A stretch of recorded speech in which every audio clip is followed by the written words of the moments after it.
ప్రకాశం జిల్లా గిద్దలూరులోని జనతా పార్టీ శ్రేణులు స్వామి వివేకానంద జయంతి వేడుకలు ఘనంగా నిర్వహించారు. ముఖ్య అతిథిగా బీజేపీ ఉపాధ్యక్షులు వెంకట రామాంజనేయులు హాజరయ్యారు.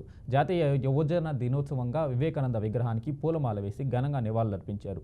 భారతదేశ ఖ్యాతిని చికాగో నగరంలో వెలుగెత్తి చాటి చెప్పిన ఘనత స్వామి వివేకానందకు దక్కుతుందని అన్నారు. వివేకానంద జయంతి సందర్భంగా పట్టణ భారతీయ జనతా పార్టీ అప్పిశెట్టి ఉదయశంకర్ ఆధ్వర్యంలో వివేకానందుడికి పూలమాల వేసి ఘన నివాళి అర్పించడం జరిగింది.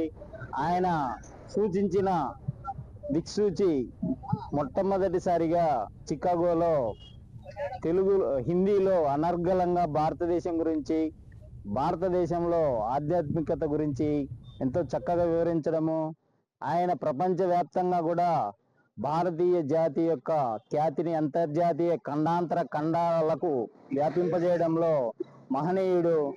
ఆయనను మనం ఈరోజు స్మరించుకోవడం చాలా అదృష్టంగా భావిస్తున్నాం.